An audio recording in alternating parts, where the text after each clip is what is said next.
மாநகர் காஞ்சியிலே நேற்று உத்தரவுலாம் திருவேற்காட்டினிலே கருமாறி வீட்டு பக்கம் மாரியம்மன் இருக்காளா? சரி, பக்கத்துல வாங்க. உங்களுடைய கட்டுமலைக்கு நான் போய் பார்த்தேன். உங்களுடைய முன்னோர்கள்ல இருதார உடையவர்கள் இருந்திருக்காங்க. புரியுதா? அந்த பாவத்தின் அடிப்படையில வாரிசுகளுக்கும் அதே விதி ஒரு பக்கம் வந்துருச்சு.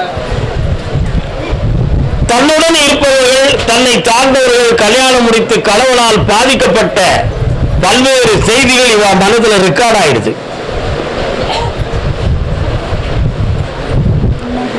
அவைகளெல்லாம் சிந்திச்சு நமக்கு எதுக்கு இந்த வாழ்க்கை அப்படிங்கிற ஒரு எண்ணம் அவன் அடிமனதில் பதிவாயிருக்கு. அது மட்டும் இல்லாம நாம எதிர்பார்க்கிறது மாதிரி உள்ள ஒரு தரமான வாழ்க்கையா அமையணும், அப்படி இல்லைன்னா உழைப்பு, உயர்வு, மரியாதை என்ற லட்சியத்திலே வாழ்க்கையை முடிச்சுக்கணுங்கிற எண்ணம் அவன் உள்ளத்துல இருக்கு. ஆனா வரக்கூடிய புரட்டாசி 18க்கு பிறகு அவன் உள்மனது மாறும்.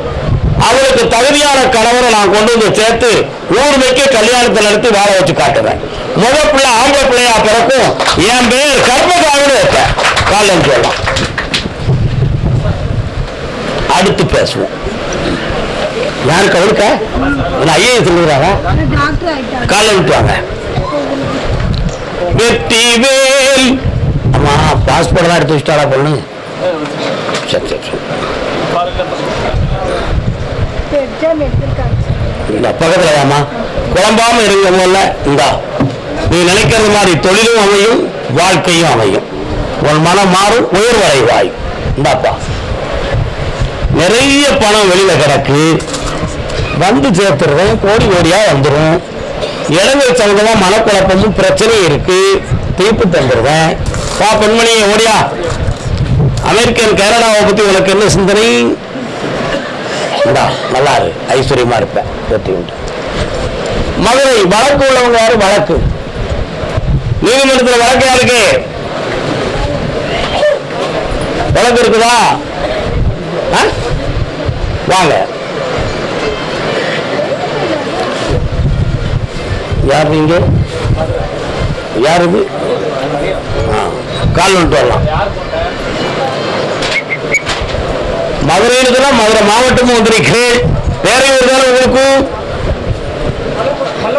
மல்லபுரம் 1 2 என்னடா, பேரையூரை தாண்டி எம்கல்பட்டியை தாண்டி இடது பக்கத்தில் போனா மல்லபுரம். அந்த செக் போஸ்ட் உங்களுக்கு சரானா, Bharathi check post Mallapuram. Okay, இன்னொரு காலம் விட்டோம்மா.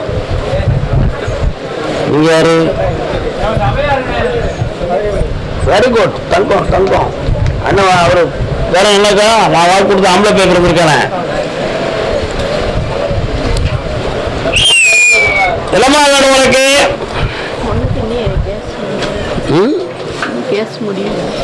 அதான் வழக்கு இருக்குன்னு கூப்பிட்டு கேட்டேனே.